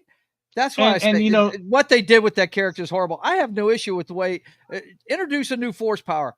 I'm cool with that. That's cool. That's great. I'm just saying a lot of people got character overall. Yeah, a lot of people didn't care for that, but I was all for it. But what should have happened is basically what the premise of the Old Republic, where they had Revan, who was evil, and they mind wiped him.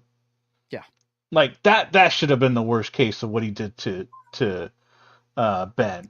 Right. If he sees there's alternate to killing him, that's so stupid. Yes, then yeah. Well, yeah, I can see that. Now, would that have been a more interesting story to have him come back and remember and see that Luke? That would have been a much more interesting story. You guys have been screaming to the rafters that they stole it from the Knights of the Old Republic game, though. I mean, it still would have been a better story. A cool way to do it, right? It would have made more sense. Yes. It would have made a lot more sense that he felt betrayed because and that's what I'm saying about Daisy's character. Rey, well, Skywalker. They call her Rey Skywalker now. Just chaps my ass. That whole third movie needs to just be wiped from existence. It is just so bad on so many levels. They just bailed out going back to Palpatine. And I was like, oh my God. As soon as I heard he was going to be in it, I was like, wow, this is going to be bad. This is going to be especially really when bad. you can create so many bad people. You can, God, man. They could come from anywhere. It's a huge universe. You could literally make it up. That's what they did to Yevon Vong. They made it up and then they invaded. It's come on. I mean, come on, man. Give me a break. But, them pushing the Daisy movie back, it just tells me that they don't really know what to do with that. Well, they don't have a right. Low Specs is Ruin Johnson and Jar Jar Abrams. Yes, absolutely. The writer left. That's what happened. Yeah, they don't have a story yet. So I mean, they removed it from the slate. That doesn't mean it's necessarily canceled. Right. It just means it's pushed back again, most likely. Let's see. Luke died via Zoom call. Not cool. Yeah. There is precedent. Well, in the old in the extended universe, there is precedent for becoming so ingrained in the Force that your body can't handle it and you die. So, I think that's what Luke could have done potentially, was expend so much energy that he just couldn't become mortal again, right? Kind of thing, and it caused him to pass away. So. Well, let's see. Next show they've got coming is Skeleton Crew, right? Do we have a date on that one? I think it's December or something. I'm not looking forward to it at all. It looks like it looks like a fucking babysitting movie or TV show. Like, I don't give a shit about these kids. I'm sorry, I don't care about these kids. Like, okay, they're orphan kids, and he's gonna watch out for them. That's not a story I care about in Star Wars. It's not. We got that little animated Star Wars show. Go back to that. December 3rd. So I don't know. I mean, I'm gonna give it a go, just because there's nothing else Star Wars right now. But right now, another one that they've announced is they're gonna do Visions. What is this? Is it a third season of Visions or second? Yeah, those are okay. I find it a little rough for me to get into those, but I don't know. They're just random stories and just different artistic showings. That's all it is. Yeah. There's no actual real lore. They're based on lore, but there's no actual canon events in them for the most part. Yeah, and we've got the Mandalorian movie. It's supposed to be out May of that same year that the other one was supposed to be out. So 2026. So it's. I am so excited to meet the creator of Grand Admiral Thrawn next year. It's going to be awesome. Yeah. He's going to one of the cons. Yep, he's going to one of the cons that I'll be at, so I'm going to get him to sign a lot of books. Now, did that character start in the books? Or he started in the books. Yep, he created Grand Admiral Thrawn, and he also created Mara Jade. Yeah. See, they've missed such an opportunity with that extended universe. Absolutely. That you guys just rave about. And I've never read any of it. And, when I retire, that's when I'm gonna pick up them books and read them. And I'll tell you right where to start too, because it starts with the trilogy of Timothy Zahn's original Heir of the Empire. Heir to the Empire. It's literally would have been. It's what everybody in the Star Wars fandom wants to be. 7, 8, 9. Yeah. It takes place right after the sixth movie. And it continues it with a great story with Grand Admiral Thrawn coming back from the outer regions and taking the Republic by storm. Let's see. Low Spec says you play as Mara Jade on part of Mysteries of the Sith. Mysteries of the Sith. I don't know what that is. I haven't played that game. By the way, I did send you a text on your phone that has the picture of Dwayne Johnson in the suit. Oh, you got it? Okay. Yeah, I found it. Hang on. Then we can make this happen. Then yes. So I'll take that, send it via WhatsApp, which I can monitor on my computer as well. While he's doing that, so I don't know. I don't know what the direction they're going to go with this. I don't think it's canceled. I think it's just delayed because they don't have anyone to write it right now. So it's just there's no path forward on it at the moment. But we'll see. I don't know. I do kind of. I don't know if they'll ever do it. It probably is never going to happen. But if they nix the 7 through 9, that would be the greatest thing ever. It would. If and hey guys, we tried. It failed. Let's make a new story. Yeah. And I'm all for. I don't want more Luke, Han, and you can't even do Leia anymore. I don't want them back. I want the son of, the daughters of, the original kids that they were supposed to have. Ben Skywalker, Jason and Jaina Solo, and Anakin Solo, who is one of my favorite stories. And the way he dies is so epically awesome that it would make cinema gold. The way he dies. I have no doubt that this extended universe stuff would have been played great on the movie screen. I mean, I've heard so many fans like you and Matt from Small Time Republic and John talk about these things. Jed too. I mean, the best death is still Chewbacca's. It is. Yep. Yeah. And it would be during that storyline too. So yep. Drops the moon on him. Well, they just need a new enemy, you know. And they had it. That was like Grand Admiral Thrawn was the guy, right? Yeah. Which is why that would have been the first trilogy. That would have been first, and then you could have done 10, 11, 12 with the Yevon Vong invading, and that would have been epic. So, they're planning on doing another trilogy. It's going to be interesting to see what they do. Hopefully, they will mind their get some people that like Star Wars in there. Yeah, get some people that like Star Wars to do it, and that would not trying to change Star Wars for right. Also, them talk of rebooting the series. No, they don't need to reboot this series. God, I've heard that before, and fuck you. I won't even go see it. I won't even series. Go see it. There's a series. No, they're talking about doing Star Wars all over again, the original trilogy, redoing. Well, I won't even go. There's no reason. No, there's no reason to. You can't. Nope. Well, low spec. I'm not even going to expand on that because I'll start ranting. Low spec says it was between Dark Forces 2, Jedi Knight, and Jedi Outcast. You know what? They've made so many Star Wars games over the years. And you know what? I really haven't played many of them. I think the last one I played was Battlefront. I bought that first Fallen Order game or whatever it's called, the Jedi game. Yeah, that's a good game. The current ones, but it's got too many puzzles in it. I quit playing it. Too many puzzles, man. I hate puzzles, dude. If I wanted to play Tomb Raider, I'd go play Tomb Raider.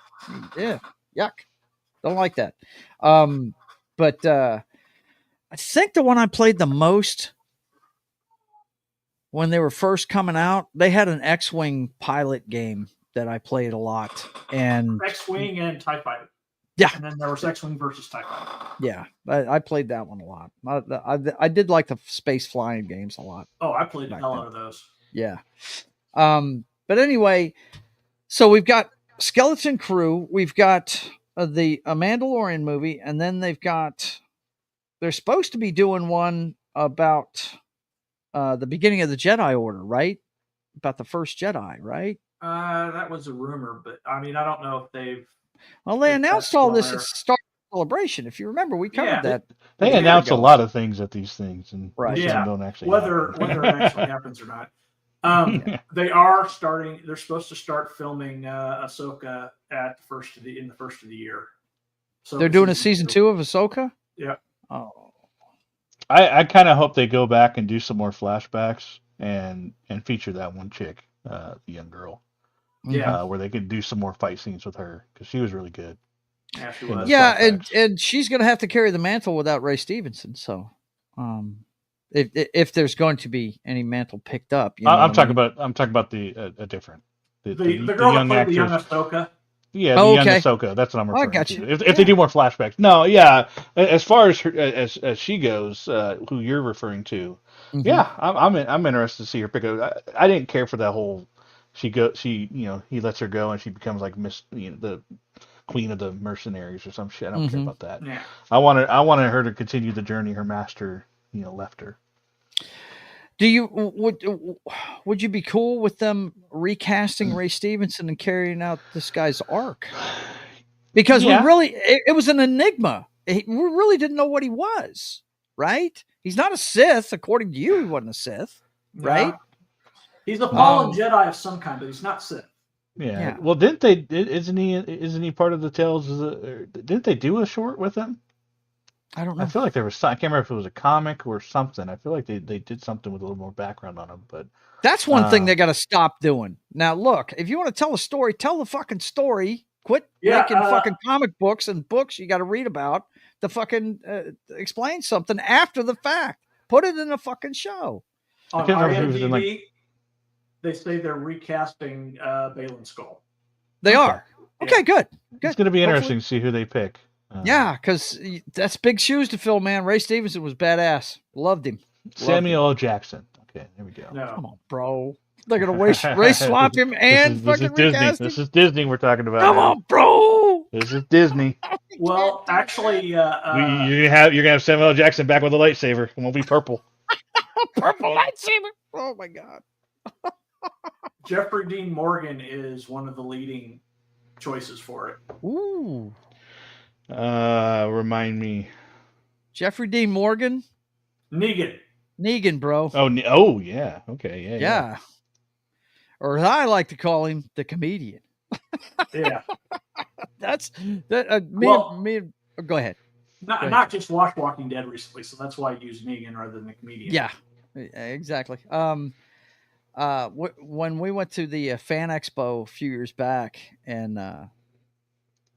Rhonda got to meet Norman Reedus, Jeffrey Dean Morgan was there too, and she said, "You want to stand in line for his?" I was like, "No, I don't want to stand in line for 3 hours," because she was in that line for 3 hours. That place was packed. You know, both of those guys there. Every Walking Dead fan in the world was there, and this was in Dallas. And the only line that was near as long as theirs was Adam West, and he died a few months after that show. Adam West and Burt Ward were both there with the Batmobile, and that had a huge line at that show too. But I told her, I said, "Yeah, but I'd get him to sign a picture of the comedian. I wouldn't get him." Get him to give me a Walking I'm Dead still picture. sad I missed out on Carl Weathers for sure. Yeah, just and Tony before. Todd passing away recently. I hate the fact I had an opportunity to get his a couple of years ago and I didn't do it. I did get Ian McDermott though, so I'm happy with that. There you go. Very cool. Matt says Liv Schreiber could fill in. Yeah, he for, would look almost exactly Ray like Stevenson. him. Yeah, he could. Yeah, absolutely. Absolutely. He's getting up there in age now. Yeah, I agree. He's 57, but I'm looking him up now. I like him and Ray Donovan. That's a really good show. Yeah. I've heard people rave about that show. So we got Ahsoka being filmed. They're also doing the Mandalorian and Grogu movie. Right. I said earlier that. It's May 22nd of 2026. I was looking up. It's called The Mandalorian. Right now, the working title for it is Mandalorian and Grogu is the name of the movie. And I'm actually looking forward to that. Because a lot of people say they didn't like the third season of that show. I thought it was okay. I thought it was good. I enjoyed The Mandalorian. I know I got to pull up my bootstraps and go watch the episodes with him in it and fucking Book of Boba Fett. What's interesting is like it was literally those 3 episodes in Boba Fett were just basically Mandalorian season 2.5. Right. They literally turned it into all about him. By the time I watched the third season. Yeah. Right. Yeah, because that came out right before the third season. So you get a little bit more of like what he goes through with the Dark Blade. And stuff like that, and when he's not, and Grogu's doing his training and stuff like that. So you're missing out a lot by not watching that. I'm not telling you to watch it because of Boba Fett. I'm telling you to watch it. No, I know. You need, in order for you to properly appreciate all of Mandalorian, you have to watch that part. I perfectly understand. And then once you know which episodes to watch in the future, when you go back and watch through them again, you'll know which Boba Fett episodes to skip over. And which ones to pay attention to. But I'm sorry, I refuse. I'm not watching Obi-Wan. I'm just not watching. Yeah, that's fine. You don't need to watch Obi-Wan. Obi-Wan has nothing to do with anything. The only thing that's worth it in Obi-Wan is the fights. That's it. Yeah. That's about it. Oh my god! You want to know the best thing about Boba Fett? Is him on the back of the Rancor climbing over the buildings. That was pretty cool. and we had what's his name as the trainer. Oh yeah. Mexican actor. What's his? My brain's. Yeah. He's part of the Planet Terror. Danny Trejo. Danny Trejo. Yeah. He was the trainer. He's the trainer of the Rancors. No way. Yeah. Did he have the same outfit as the guy in fucking Return of the Jedi? Similar, yeah. Really? Wow. Oh man, that's cool. No, right. Obi-Wan. No.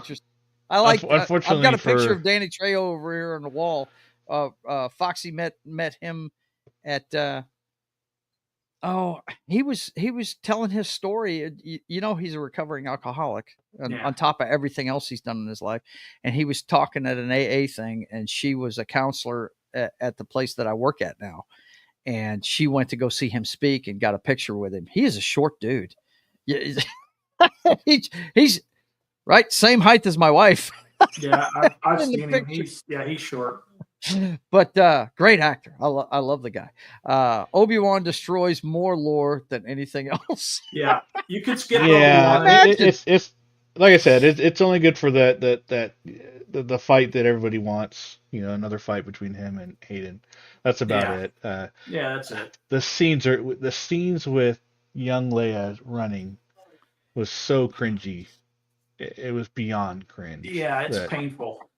And they did it twice. That's the worst part. They're like, this was so good, we have to do a second chase scene where her little ass feet can get her to outrun adults when she's 2 foot nothing. Okay. To explain how dumb this series is, they come to a laser gate. Yeah, the laser gate. Yeah, the laser gate that they just don't just go around and I floating. have seen that so many times on the internet. Yeah, they can go around, motherfucker. Yep. What's wrong with you? Stupid. Yeah, that's how dumb this show is. But no, Boba Fett. If you go into it knowing what to expect, it's not going to be the best, but it's still better than Obi-Wan. That's for sure. Yeah. The most annoying thing are the Vespa scooter riders.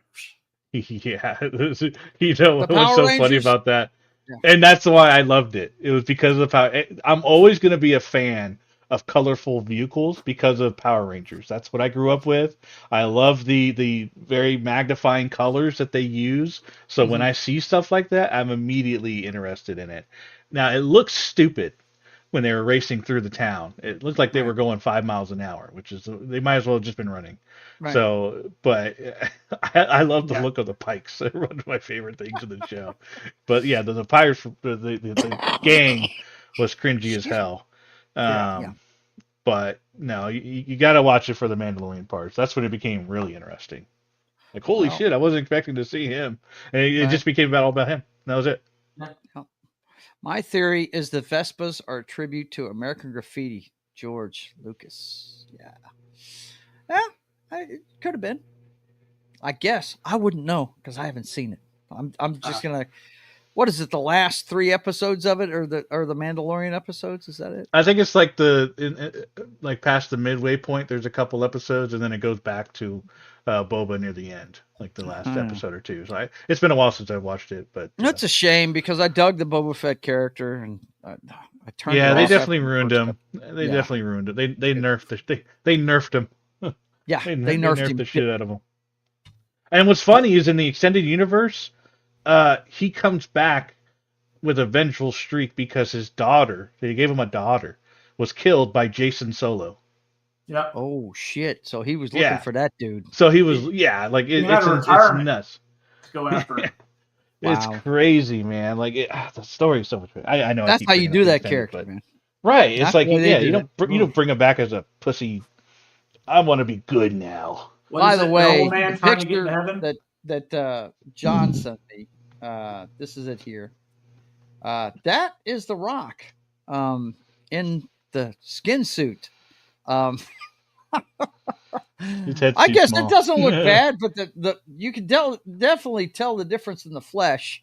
But like I said, they're gonna touch this up with CGI. I'm sure they have to because like the tattoos got to move and everything.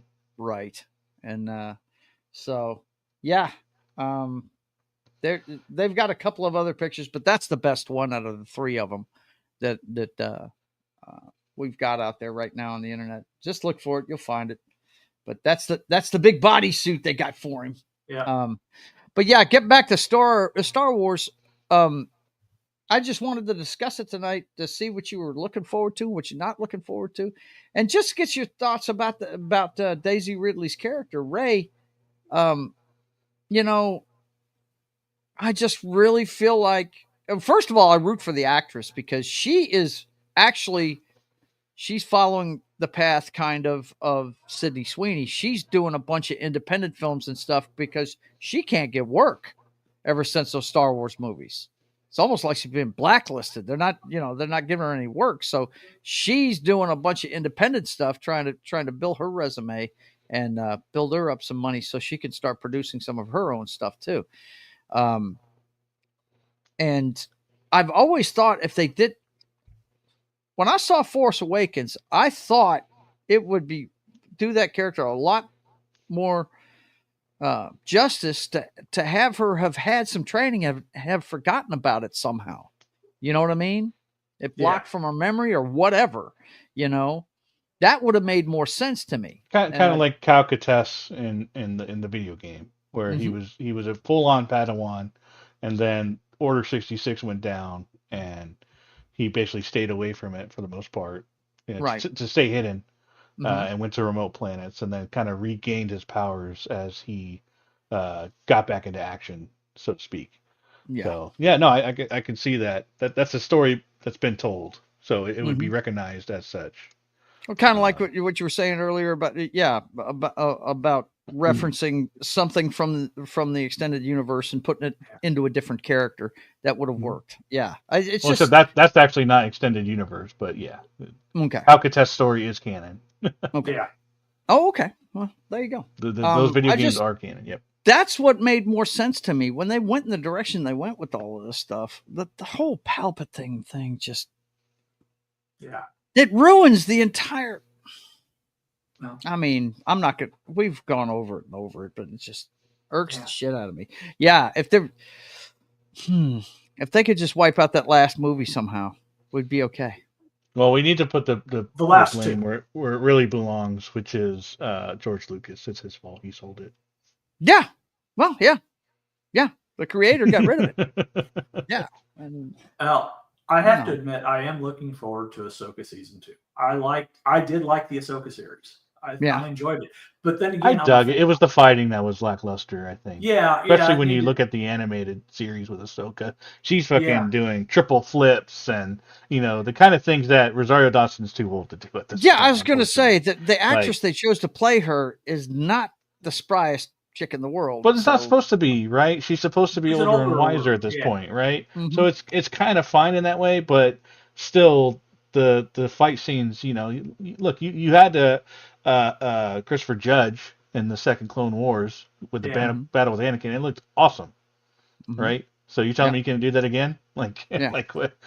So I think it's just a matter of needed more time for the fighting training or something. I don't know what, but it just wasn't enough there. But then when they brought the younger version out, she was awesome. She was like spinning on her knees and doing all this kind of stuff like that. We need more of that. That was Ahsoka.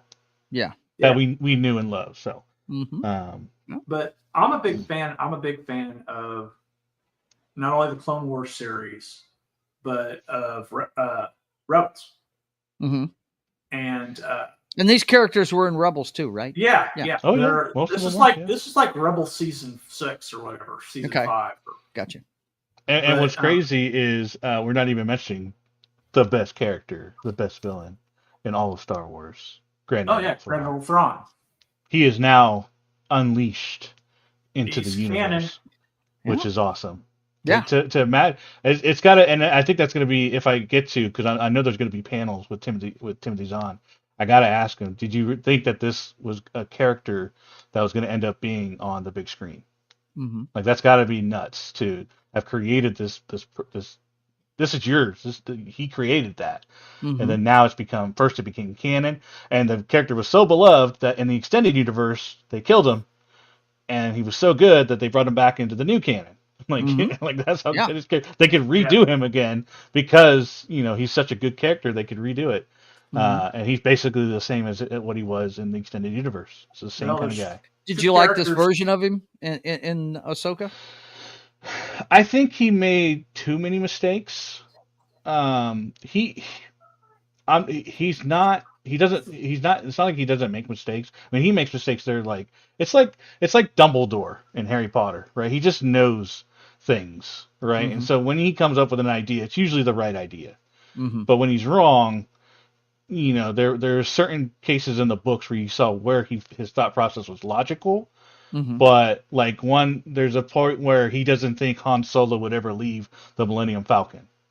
Mm-hmm. And so when there was a separation of people, he thought Han Solo stayed with the Millennium Falcon, and it was a tactical error on his part. Mm-hmm. That's the kind of thing where he doesn't. But Han Solo, who loves Leia, is willing to leave the Millennium Falcon for Leia and do something else. That's in the books, but it's that kind of thing where it's the most minute detail. It made sense, and it's just made sense. Yeah. And it was a huge mistake on his part because it ended up, doing something later and something that blindsided him. But that's all the stuff in the Ahsoka where it's like, oh, she's never going to make it in time. He knows the Jedi. He would know that she would make it in time. Like you don't just stop a Jedi. Like he's well aware of their capabilities. He can't do it himself, but he acknowledges it.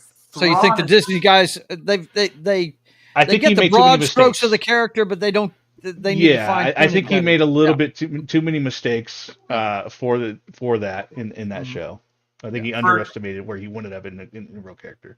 Right. For example, of Thrawn's genius, he can look at the art of a society and find all the weak spots. Yep. Yeah, and the only one of the few that he couldn't figure out, he just destroyed them all. Yeah. Fuck it. Yeah. Nuke them from orbit. Oh, wait. Sure. Yep. No doubt. Turbo laser from space. Because basically he would take what he learned in the art and he would apply it into battle. Right? So he would understand that a certain species could not grasp certain maneuvers that he was doing. They just couldn't comprehend it, so they had no defense against it, and that's when he would strike. That was his mentality: is learning the art, learn the culture, learn the people, defeat the people. Well, hopefully the guy that they've hired to make the next trilogy, which is, we talked about that last week. They've hired a writer to work on it. One actually liked Star Wars. That's our one biggest that one. actually likes Star Wars. Let's hope he uses that guy, right? And makes him.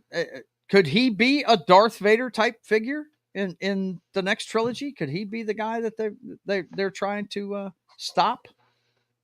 Yes, that's what I'm hearing.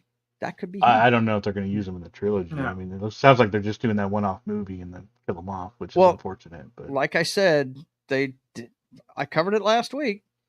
They do have a guy that they want to do a trilogy of movies. They want to do 10 through 12 of the Skywalker saga, which I'm like, the only thing that I would want to see. There are other people in this world.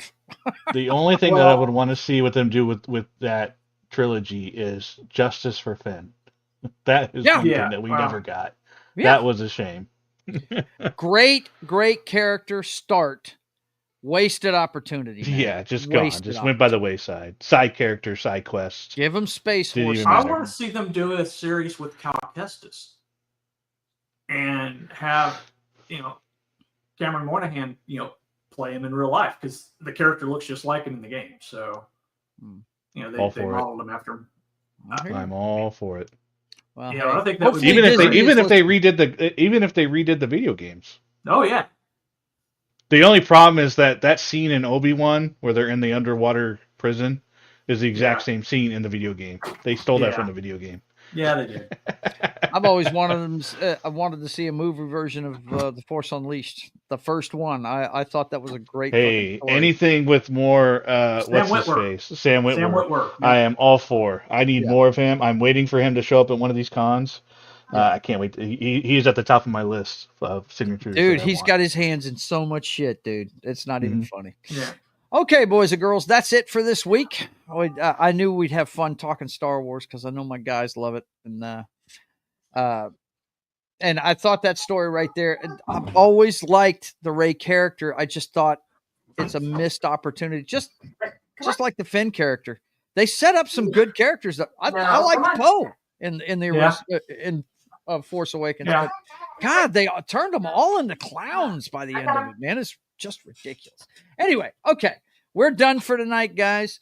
I want to thank you guys for being here. Let's take a look at what's coming up on the channel. Let's see what's up with the chat. Okay, we're all caught up there. Of course, you know, you're watching State of the Atmosphere. We do this every Wednesday at 5:30 p.m. Central Time. Don't forget, and let me go ahead and get the link that you need to go to see it. Don't forget that It's Only Talk and Roll comes your way in about 5 minutes over on That 70s Rock Fans channel. And I'll get that link for you right away here.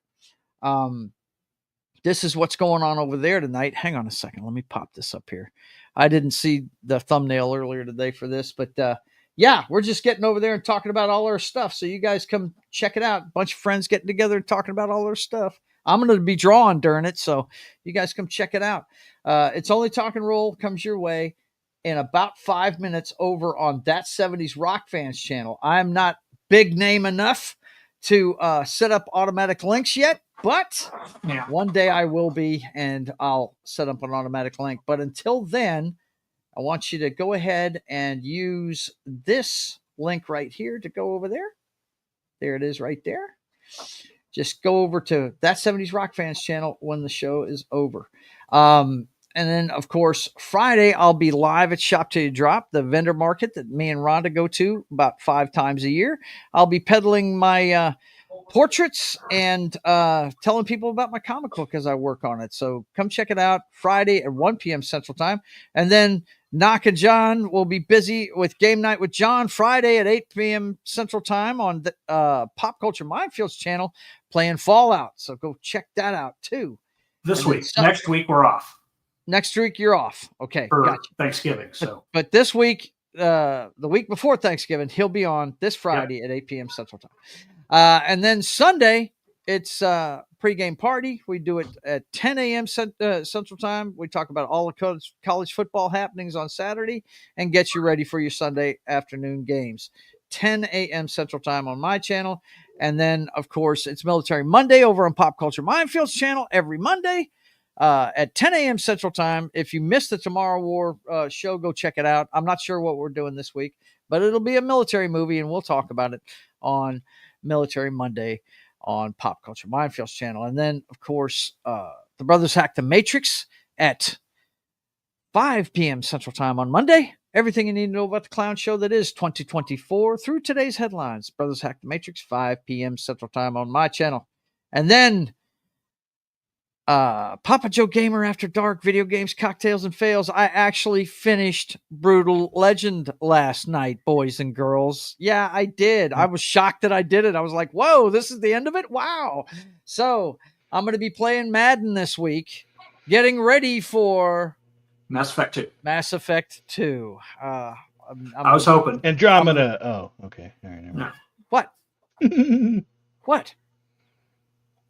Oh, I said Andromeda. Andromeda? No, I hear. I don't want to do that. That's what I hear. It's fine. But It's I'm gonna been play. years. I'm gonna play Madden this week just to relax and have a drink before Thanksgiving. Okay, I'm gonna do that this week, and then I'm gonna start the week after Thanksgiving. I'm gonna start up Mass Effect 2. That's 10 p.m. Central Time on Tuesdays, and then it's right back around here to State of the Atmosphere. So for myself, the Knockster, and John, I want to say thank you for being here.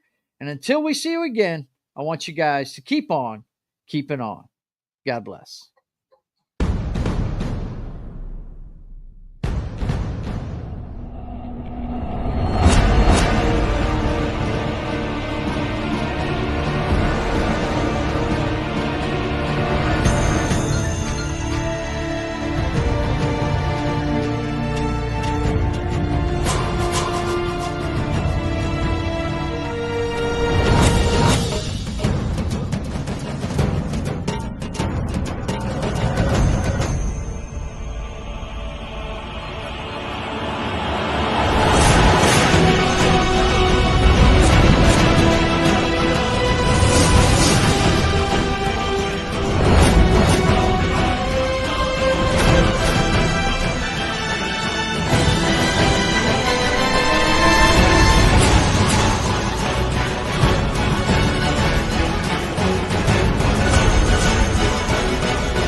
Titty Tuesday lives on, boys and girls. Don't forget.